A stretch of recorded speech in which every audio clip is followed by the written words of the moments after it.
Bien hallados, hermanos de armas. Sean bienvenidos a Estrategos, el canal donde revivimos la historia de los grandes líderes y estrategas que dejaron su huella en el mundo. Hoy viajamos a la gloria de Roma para conocer la historia de Marco Ulpio Trajano, el emperador bajo cuyo mando el Imperio Romano alcanzó su máxima expansión. Un líder audaz, estratega brillante y gobernante sabio, que marcó la cúspide del poder romano. Antes de comenzar esta épica historia, deja tu like, comenta, comparte este vídeo y suscríbete a Estrategos para seguir explorando las vidas de los más grandes conquistadores. Roma no creció con dudas, sino con determinación. Comencemos. Primera parte. Orígenes y ascenso al poder. En el año 53 d.C., en la colonia romana de Itálica, en la provincia de Hispania, nació un niño llamado Marco Ulpio Trajano. Su familia, de ascendencia romana, pertenecía a la aristocracia provincial, con una larga tradición militar. Itálica, una ciudad fundada por veteranos de las legiones romanas, fue el hogar de su linaje, que, aunque no era de la nobleza senatorial de Roma, gozaba de gran prestigio en la administración imperial. El padre de Trajano, Marco Ulpio Trajano, fue un distinguido general que había servido bajo el emperador Vespasiano y había alcanzado el rango de senador y cónsul. Su madre, Marcia, pertenecía a una familia influyente dentro de la aristocracia romana. Desde joven, Trajano estuvo rodeado por la disciplina militar y el sentido del deber, una combinación que definiría su destino. Roma era un mundo de jerarquías estrictas, donde el poder se heredaba o se conquistaba, y en la Hispania romana, un niño nacido en la élite tenía dos caminos: la administración política o la gloria de las armas. Para Trajano, el destino estaba claro. Desde su juventud, se formó en la disciplina militar, preparándose para servir en las legiones. Trajano ingresó al ejército como tribuno militar, una posición de mando para jóvenes aristócratas con ambiciones. Su primera gran prueba fue en la frontera del Rin, en Germania, una de las regiones más inestables del Imperio Romano. En aquellas tierras inhóspitas, las tribus germánicas ponían a prueba constantemente el dominio romano con incursiones y rebeliones. Bajo el mando de generales experimentados, Trajano aprendió el arte de la guerra en el terreno más hostil posible. La Germania no era una provincia tranquila. Las legiones romanas construían fortalezas, controlaban rutas comerciales y aplastaban rebeliones en un ciclo interminable de guerra y pacificación. Fue en este ambiente donde Trajano destacó por su habilidad táctica y su férrea disciplina. Su ascenso fue meteórico. Gracias a su valentía en el campo de batalla y su liderazgo, alcanzó el rango de legado, es decir, comandante de una legión. Se convirtió en un líder respetado por sus hombres, alguien que compartía sus fatigas y luchaba en la primera línea cuando era necesario. No era solo un aristócrata con ambiciones políticas, era un verdadero soldado. Su reputación no tardó en llegar a Roma. En un imperio donde la estabilidad dependía de generales leales y eficientes, un hombre como Trajano no pasaba desapercibido. Mientras Trajano ascendía en el ejército, en Roma gobernaba el emperador Domiciano. Hijo de Vespasiano y hermano de Tito, Domiciano había consolidado su poder con un gobierno autoritario. A diferencia de otros emperadores, desconfiaba del Senado y prefería apoyarse en el ejército y la burocracia imperial. Domiciano valoraba a los militares eficientes y leales, y Trajano encajaba en ese perfil. Por ello, lo promovió a posiciones clave en la administración y el ejército. Fue gobernador de Germania Superior, donde reforzó las fronteras y consolidó el dominio romano. Pero el reinado de Domiciano estaba lejos de ser estable. Su estilo de gobierno, cada vez más represivo, generó descontento entre las élites romanas. En el año 89 d.C., estalló una revuelta en la provincia de Germania, liderada por el gobernador Lucio Antonio Saturnino. Trajano, leal al emperador, jugó un papel crucial en la represión del levantamiento. Esta demostración de lealtad consolidó su posición como uno de los comandantes más confiables del régimen. Sin embargo, Domiciano no solo tenía enemigos en las provincias, sino también en Roma. Su gobierno represivo y las purgas constantes contra la aristocracia senatorial le granjearon poderosos opositores. En el año 96 d.C., un complot dentro del propio palacio imperial puso fin a su vida. Asesinado por su propia guardia, Domiciano dejó el trono vacío y a Roma en el caos. Tras la muerte de Domiciano, el Senado proclamó como emperador a Marco Cocello Nerva, un senador anciano que representaba el regreso de la élite tradicional al poder. Sin embargo, su autoridad era frágil. La Guardia Pretoriana, la poderosa fuerza que protegía al emperador, desconfiaba de él. En el ejército, muchos generales aún sentían lealtad hacia la dinastía Flavia y miraban con recelo a este nuevo emperador. Nerva necesitaba urgentemente consolidar su posición, y la mejor forma de hacerlo era ganarse el apoyo del ejército. Para ello, tomó una decisión trascendental. Adoptó a Trajano como su sucesor. Este movimiento político fue brillante. Trajano era un general respetado por las legiones, un hombre de acción con una reputación impecable. Con su adopción, Nerva aseguraba la estabilidad militar del imperio. El nombramiento de Trajano como César y heredero convirtió su figura en la esperanza de un nuevo orden. Mientras tanto, el anciano emperador se esforzaba por gobernar con prudencia, pero su frágil salud y la presión de la Guardia Pretoriana hacían evidente que su tiempo en el poder sería breve. En enero del año 98 d.C., Nerva murió. Trajano, que en ese momento estaba en Germania, recibió la noticia y emprendió su camino hacia Roma. Su llegada no fue inmediata. A diferencia de otros emperadores que habían apresurado su ascenso, Trajano tomó su tiempo, asegurándose de que su poder estuviera consolidado en las provincias antes de asumir plenamente el control del imperio. Cuando finalmente entró en Roma, lo hizo con el apoyo absoluto del ejército y la aceptación del Senado. Era un caso excepcional en la historia romana, un emperador que ascendía al poder sin conflictos internos ni conspiraciones. Con su proclamación, comenzaba una nueva era para Roma, y la mejor forma de hacerlo era ganarse el apoyo del ejército. Para ello, tomó una decisión trascendental. Adoptó a Trajano como su sucesor. Este movimiento político fue brillante. Trajano era un general respetado por las legiones, un hombre de acción con una reputación impecable. Con su adopción, Nerva aseguraba la estabilidad militar del imperio. El nombramiento de Trajano como César y heredero convirtió su figura en la esperanza de un nuevo orden. Mientras tanto, el anciano emperador se esforzaba por gobernar con prudencia, pero su frágil salud y la presión de la Guardia Pretoriana hacían evidente que su tiempo en el poder sería breve.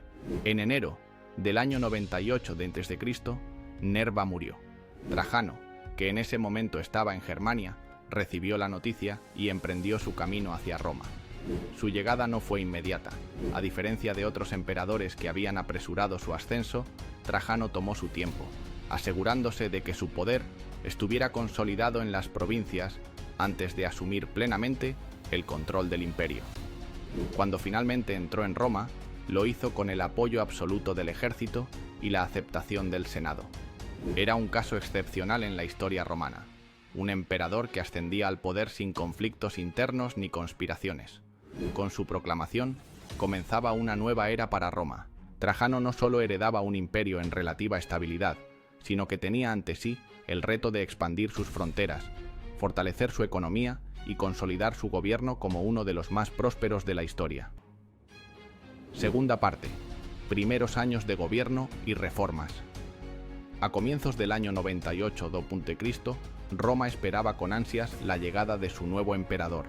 Tras la muerte de Nerva, su sucesor, Marco Ulpio Trajano, aún se encontraba lejos de la capital. Pero su ascenso al poder no era una sorpresa. Desde que había sido adoptado por Nerva, el ejército y el Senado sabían que el futuro del imperio estaba en sus manos. Sin embargo, Trajano no se precipitó. A diferencia de otros emperadores que hubieran corrido a la capital para asegurar su trono, él tomó su tiempo.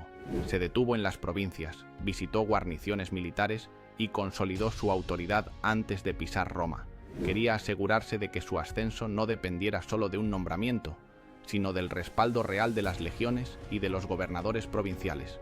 Finalmente, cuando llegó a Roma, lo hizo sin la pompa desmesurada de otros emperadores. No organizó grandes festivales ni desfiles militares. Su entrada fue sobria, calculada, sin extravagancias. Desde el primer momento, quiso mostrar que su gobierno no se basaría en el lujo, sino en la eficiencia y la disciplina. Sus primeras medidas fueron claras y contundentes. Ordenó la ejecución de los cabecillas de la Guardia Pretoriana, que habían participado en la revuelta contra Nerva, enviando un mensaje directo: no habría lugar para traiciones en su reinado. Aseguró su control sobre el ejército y el Senado, con una mezcla de firmeza y diplomacia. Y con esto, marcó el comienzo de una nueva era. Trajano entendió que gobernar Roma no se trataba solo de controlar el ejército. Sabía que para mantener la estabilidad debía ganarse el favor del Senado y del pueblo. A diferencia de Domiciano, quien había gobernado con mano de hierro y enemistado con la aristocracia, Trajano adoptó una estrategia diferente: el equilibrio. Se presentó como un emperador respetuoso de las tradiciones republicanas, consultando al Senado y evitando actos que pudieran parecer tiránicos. Pero, al mismo tiempo, mantuvo el control absoluto del poder. Una de sus primeras grandes reformas fue la creación de subsidios para los ciudadanos pobres, especialmente los niños huérfanos. A través del sistema llamado Alimenta, garantizó recursos para la educación y el bienestar de los sectores más necesitados. No solo era una medida social, sino una forma de fortalecer la base de apoyo a su gobierno. Amplió la burocracia imperial. Sabía que un imperio tan vasto como Roma no podía depender solo de senadores y gobernadores provinciales sin experiencia. Por eso, profesionalizó la administración, designando a funcionarios capaces, no solo a aristócratas con conexiones políticas. Esto le permitió hacer más eficiente la recaudación de impuestos, la distribución de alimentos y la gestión de las provincias. Con estas reformas, se ganó el respeto del Senado y el cariño del pueblo, pero su ambición no terminaba ahí. Trajano entendió que la verdadera grandeza de un imperio se medía en piedra y mármol.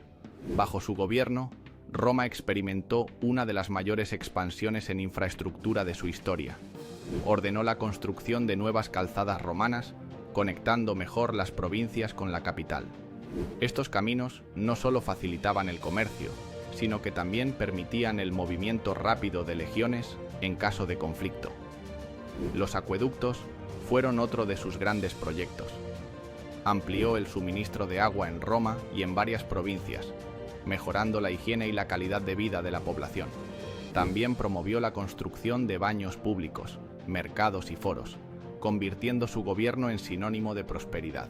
Pero quizás su proyecto más emblemático en esta primera etapa fue el Foro de Trajano, un complejo monumental que incluía una gran plaza, una basílica y, posteriormente, la célebre columna de Trajano, que inmortalizaría sus futuras conquistas. Roma nunca había lucido tan majestuosa. Bajo su mandato, la ciudad se consolidó como el centro indiscutible del mundo conocido. Pero Trajano no era solo un administrador, también era un soldado, y sabía que la estabilidad de Roma dependía de la seguridad en sus fronteras. Desde su llegada al poder, reforzó la vigilancia en Germania y en el Danubio. Estas regiones habían sido fuentes constantes de conflictos, con tribus bárbaras desafiando el control romano. Para asegurar la paz, ordenó la construcción de fortificaciones, murallas y castros militares, creando una red defensiva que protegía el corazón del imperio. Pero, aunque reforzó las defensas, no se conformó con esperar ataques. Sabía que la mejor defensa era la ofensiva, y su primer gran desafío militar lo esperaba al este, en las tierras de Dacia. En las tierras más allá del Danubio, el reino de Dacia, liderado por el rey Decébalo, se había convertido en una amenaza creciente para Roma. Aunque Dacia no era un imperio comparable en tamaño o poder a Roma, tenía algo que la hacía peligrosa. Era un reino belicoso, rico en recursos y con un ejército disciplinado. Desde los tiempos de Domiciano, Decébalo había aprovechado la inestabilidad en Roma para lanzar ataques y extorsionar al imperio con tratados de paz que le favorecían. Pero Trajano no estaba dispuesto a seguir tolerando esta amenaza. En el año 101 de Cristo, organizó una masiva expedición militar contra Dacia. Cruzó el Danubio con un ejército de más de 80.000 hombres y avanzó con precisión, conquistando fortalezas y destruyendo líneas de defensa enemigas. Las batallas fueron brutales. Decébalo utilizó tácticas de guerrilla y emboscadas para frenar el avance romano, pero la superioridad de las legiones era imparable. No iba a permitir que Dacia se convirtiera en un foco de rebelión permanente en la frontera del Danubio. En el año 105 d.C., con sus espías informándole de los preparativos militares de Decébalo, tomó una decisión definitiva. La guerra era inevitable. Esta vez, no habría tratados ni concesiones. La meta no era someter a Dacia, era aniquilar su independencia. Trajano organizó una invasión a una escala nunca antes vista en la frontera danubiana, al mando de más de 100.000 soldados, incluyendo legiones de élite y auxiliares de diversas partes del imperio. Cruzó el Danubio utilizando un puente monumental construido por Apolodoro de Damasco, uno de los ingenieros más brillantes de su tiempo. La ofensiva romana fue demoledora. Las fortalezas dacias fueron cayendo una a una, a pesar de la feroz resistencia de los guerreros de Decébalo. Pero el rey dacio no era un enemigo fácil de derrotar. Recurrió a tácticas de guerrilla, emboscadas y ataques sorpresa para desgastar a las legiones romanas. Sin embargo, Trajano era un estratega paciente y metódico. No se dejó arrastrar a batallas precipitadas. En lugar de eso, cercó sistemáticamente las posiciones dacias, destruyó sus rutas de suministro y utilizó la superioridad de su maquinaria de guerra para reducir una por una las fortalezas enemigas. Finalmente, en el año 106 d.C., Roma llegó hasta Sarmicegetusa, la capital de Dacia. El asedio fue brutal. Las legiones destruyeron las murallas de la ciudad y aniquilaron la última resistencia dacia. Decébalo, viendo que todo estaba perdido, se negó a ser capturado y humillado en un desfile en Roma. En un último acto de desafío, se suicidó, cortándose la garganta con su propia espada antes de caer en manos romanas. Dacia, el reino que durante décadas había desafiado a Roma, dejó de existir. Se convirtió en una provincia imperial, asegurando la frontera del Danubio y poniendo fin a la amenaza dacia para siempre. Pero la victoria sobre Dacia no solo fue una cuestión militar, fue una de las conquistas más lucrativas en la historia de Roma. Dacia era una tierra rica en recursos naturales, especialmente en oro y plata. Con su anexión, Roma obtuvo acceso a enormes minas, que en los años siguientes generarían una inmensa riqueza para el imperio. La economía romana se vio fortalecida con un flujo constante de metales preciosos, lo que permitió financiar nuevas campañas, construir infraestructuras y mantener la estabilidad económica. Trajano celebró su victoria con uno de los proyectos arquitectónicos más ambiciosos de su tiempo, la Columna de Trajano, una obra maestra que narraba en piedra la historia de sus campañas contra los dacios. A través de sus detallados relieves, cada batalla, cada asedio y cada momento clave de la guerra quedó inmortalizado para la posteridad. Pero la columna era solo una parte de su legado arquitectónico. También construyó el Foro de Trajano, un complejo monumental que incluía una enorme plaza, la Basílica Ulpia y mercados, convirtiéndose en uno de los centros más impresionantes de la Roma imperial. Con esta serie de obras, Trajano no solo celebró su victoria, sino que dejó una huella eterna en la ciudad. La victoria sobre Dacia convirtió a Trajano en el emperador más glorioso de su tiempo. Al regresar a Roma, fue recibido como un héroe. Se organizaron espectáculos en el Coliseo, distribuciones de dinero y festivales en su honor. Nunca antes un emperador había logrado una conquista tan decisiva, sin conflictos internos ni golpes de estado en su contra. Trajano, con su éxito militar y sus políticas internas, se había convertido en el modelo del gobernante perfecto, fuerte, justo y generoso con su pueblo. Pero su ambición no se detenía en las fronteras del Danubio. Sabía que Roma no podía permitirse la complacencia, y su mirada ahora se dirigía al este. El Imperio Parto, su próximo objetivo, era el único rival digno de desafiar el poder romano. Un reino que había resistido durante siglos las embestidas de las legiones y que representaba la última gran frontera por conquistar. Trajano ya había asegurado las fronteras del norte. Ahora se preparaba para extender el dominio de Roma hasta donde ningún emperador lo había hecho antes. Lo que vendría después sería su última y más ambiciosa campaña. Cuarta parte: las guerras partas y la última campaña. La conquista de Dacia había convertido a Trajano en el emperador más glorioso de su tiempo. Sus victorias habían expandido el Imperio Romano hasta límites jamás alcanzados, y en Roma su nombre era sinónimo de poder absoluto. Pero para un emperador como él, la gloria no era suficiente. Desde hacía siglos existía un enemigo al que Roma nunca había logrado someter por completo, el Imperio Parto.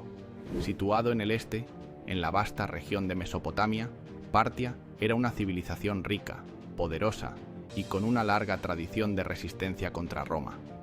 Varias generaciones de generales romanos habían intentado doblegar a los partos, pero ninguno había logrado una victoria decisiva. Trajano no tenía intención de ser otro más en la lista de fracasos. Su ambición no tenía límites. Si había derrotado a Dacia y asegurado la frontera del Danubio, ahora su mirada estaba puesta en algo aún más grande: la conquista de Mesopotamia y la humillación definitiva de los partos. En el año 113 d.C., un pretexto perfecto apareció en el horizonte. El rey parto Osroes I había colocado en el trono de Armenia a un monarca leal a su causa, desafiando la autoridad romana. Trajano, que consideraba a Armenia como un estado cliente de Roma, no estaba dispuesto a permitir esta provocación. Así comenzó la que sería su última y más ambiciosa campaña militar. Con el pretexto de restaurar el dominio romano en Armenia, Trajano movilizó sus legiones y cruzó la frontera. La campaña fue rápida y contundente. El ejército parto, sorprendido por la rapidez del avance romano, no pudo organizar una defensa efectiva. En cuestión de meses, Trajano tomó el control total de Armenia. El rey títere de Partia fue depuesto y en su lugar, Roma anexó oficialmente la región como una nueva provincia imperial. Era un golpe directo al orgullo parto, un mensaje claro de que Trajano no se detendría allí. Pero Armenia era solo el primer paso. Su verdadero objetivo estaba más al sur, el corazón del Imperio Parto, en las fértiles tierras de Mesopotamia. En el año 115 d.C., Trajano ordenó la invasión total de Mesopotamia. Las legiones avanzaron como una tormenta, cruzando el río Tigris y aplastando toda resistencia en su camino. Las fortalezas partas cayeron una tras otra. Roma había aprendido de campañas anteriores y esta vez no permitiría que los partos utilizaran su conocida táctica de guerra de desgaste. En el año 116 d.C., la campaña alcanzó su punto culminante: la toma de Ctesifonte, la capital del Imperio Parto. Era la joya de la corona enemiga, el centro de su poder político y económico. Las tropas romanas saquearon la ciudad y Trajano, en un acto de suprema arrogancia, se proclamó Rey de Reyes, un título tradicionalmente reservado para los monarcas partos. Pero la expansión no terminó ahí. Con la moral en su punto más alto, las legiones continuaron avanzando hasta llegar al Golfo Pérsico. Roma nunca había llegado tan lejos. El imperio alcanzaba ahora sus fronteras más extensas. Trajano había logrado lo impensable: llevar la presencia romana hasta los límites del mundo conocido. Parecía que nada podía detenerlo, pero el destino tenía otros planes. El éxito de Trajano fue tan grande que se convirtió en su peor enemigo. La enorme extensión de las nuevas conquistas creó problemas logísticos. Mantener el control de Mesopotamia requería grandes cantidades de suministros, refuerzos constantes y una administración eficiente. Pero las distancias eran enormes y la resistencia de la población local comenzó a desgastar a las legiones. En Judea, una rebelión estalló en el año 116 d.C. Los judíos, que nunca habían aceptado plenamente el dominio romano, aprovecharon la distracción del emperador en el este para alzarse contra Roma. Ciudades enteras fueron incendiadas, guarniciones masacradas y el control romano en la región se vio gravemente amenazado. Pero lo peor aún estaba por venir. Los partos, aunque habían sido golpeados duramente, no estaban derrotados. Reorganizaron sus fuerzas y lanzaron una serie de contraataques inesperados en Mesopotamia. Varias guarniciones romanas fueron aniquiladas y las ciudades conquistadas comenzaron a rebelarse contra la ocupación. Lo que parecía una victoria absoluta empezó a convertirse en un desastre inminente. En medio de la crisis, el destino jugó su última carta contra Trajano. El emperador, que hasta ese momento había demostrado una resistencia inquebrantable, enfermó gravemente. No está claro si fue una infección, un derrame cerebral o alguna enfermedad tropical contraída en las campañas, pero su salud comenzó a deteriorarse rápidamente. Roma aún era la potencia dominante en la región, pero la situación se había vuelto insostenible. Sin su líder, la campaña en Mesopotamia estaba condenada al fracaso. En el año 117 b.C., mientras las legiones comenzaban a retirarse gradualmente de las tierras conquistadas, Trajano fue transportado de regreso hacia Roma. Su cuerpo, debilitado y enfermo, apenas resistía el viaje, pero nunca llegó a la capital. Murió en Cilicia, en la actual Turquía, antes de ver el desenlace de su última guerra.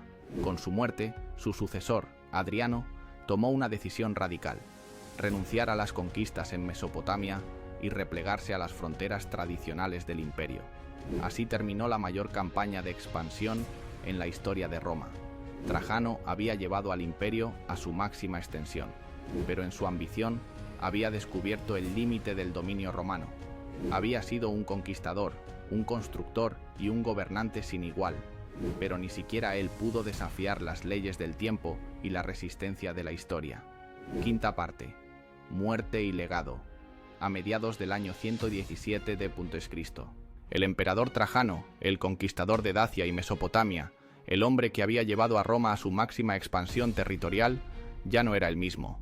Su cuerpo, que había resistido marchas interminables, batallas feroces y años de campaña, comenzaba a ceder ante un enemigo que no podía derrotar: la enfermedad. Durante su estancia en Oriente, su salud se deterioró de manera alarmante. No hay registros exactos sobre el tipo de enfermedad que lo aquejaba, pero las fuentes antiguas hablan de un derrame cerebral, acompañado de una extrema debilidad y síntomas de una posible infección. Algunos historiadores sugieren que pudo haber sido una afección cardiovascular, agravada por el desgaste físico de sus campañas. Sus movimientos se hicieron más lentos, su capacidad para hablar y ordenar a sus generales se vio afectada, y su fuerza, que alguna vez inspiró a sus tropas en el campo de batalla, comenzó a desvanecerse. Sabía que no podría regresar a Roma como el emperador invencible que una vez fue. Sus legiones, aún leales, lo escoltaban, pero ya no con la esperanza de nuevas conquistas, sino con la certeza de que su fin estaba cerca. En un último intento de regresar a la capital, abordó un barco rumbo a Italia, pero nunca completaría su viaje de regreso. El destino quiso que el último capítulo de la vida de Trajano no se escribiera en Roma, sino en un rincón remoto del imperio. En agosto del año 117 d.C., el emperador desembarcó en Selinunte, en la región de Cilicia, actual Turquía. Apenas podía moverse. Su rostro, alguna vez marcado por la determinación de un conquistador, ahora reflejaba el desgaste de los años y la enfermedad. Fue en Selinunte donde exhaló su último aliento. Murió lejos de la capital, que lo había visto triunfar, lejos de los monumentos que había mandado construir, lejos de la gloria de sus victorias. El más grande de los emperadores murió en la lejanía de una provincia, en la sombra de su propio esplendor. Con su muerte, el futuro del imperio quedaba en suspenso. No tenía hijos, y aunque había mostrado inclinaciones hacia su sobrino Adriano, no había proclamado públicamente a su sucesor antes de fallecer. Sin embargo, su esposa, Plotina, y un grupo de consejeros se aseguraron de que Adriano fuera reconocido como el nuevo emperador. Para ello, anunciaron que Trajano lo había adoptado en su lecho de muerte, asegurando así una transición de poder sin conflictos. Aunque algunos senadores dudaron de la legitimidad de esta adopción, no hubo espacio para disputas. Adriano, respaldado por el ejército, fue proclamado emperador. Con él, Roma cambiaría de rumbo. Pocos emperadores lograron lo que Trajano consiguió. No solo fue un conquistador, sino también un administrador brillante, un líder que supo equilibrar el poder militar con la estabilidad interna del imperio. El Senado, que durante siglos se había mostrado reticente a conceder títulos honoríficos a los emperadores, le otorgó el título de Optimus Princeps, el mejor de los príncipes. Era una distinción que no se daba a cualquiera. Significaba que su reinado había sido ejemplar, un modelo de gobierno ideal. Y lo cierto es que su legado perduró más allá de sus victorias. Trajano llevó a Roma a su máxima expansión territorial, pero su éxito no solo se midió en kilómetros conquistados. Consolidó las provincias, reforzó la burocracia y estableció una política de integración para los nuevos territorios. No fue un tirano que gobernó con miedo. Se ganó el respeto del pueblo con sus reformas económicas y sociales, asegurando recursos para los más necesitados mediante el sistema de Alimenta, que ayudaba a los huérfanos y a los ciudadanos pobres. Su dominio sobre el ejército fue absoluto. No hubo rebeliones en su contra, ni generales dispuestos a desafiarlo. Roma lo obedeció, no por imposición, sino porque su liderazgo inspiraba lealtad. Pero si algo definió su paso por la historia, fue su impronta en la arquitectura de Roma. El Foro de Trajano sigue siendo una de las grandes maravillas de la antigüedad. Su columna, con sus relieves detallados sobre la guerra en Dacia, se mantiene en pie hasta el día de hoy, como un testimonio silencioso de su grandeza. Las calzadas, acueductos y monumentos construidos durante su reinado no fueron simples adornos. Fueron herramientas de poder, símbolos de un imperio que en su tiempo parecía eterno. Trajano entendió que la verdadera inmortalidad no estaba solo en las conquistas, sino en lo que dejaba atrás. Con su muerte, Roma no volvió a expandirse. Él fue el último gran conquistador. Su sucesor, Adriano, optó por consolidar el imperio en lugar de extenderlo, construyendo defensas y asegurando las fronteras. En cierto sentido, la muerte de Trajano marcó el fin de la era de las grandes conquistas romanas. Sin embargo, su legado perduró durante siglos. Incluso en tiempos de crisis, los emperadores posteriores miraban hacia su reinado como el modelo ideal de liderazgo. Cuando un nuevo emperador asumía el trono, el Senado le deseaba lo mismo con una sola frase: que seas más afortunado que Augusto y mejor que Trajano, porque no hubo otro como él. Él fue el Optimus Princeps, el emperador que llevó a Roma a la cima del mundo. Muchas gracias por llegar hasta aquí. No te vayas sin dejar un buen like, suscribirte si no lo has hecho y compartir el vídeo para llegar a más gente y que este proyecto pueda seguir creciendo. Nos vemos en el siguiente Hermanos de Armas.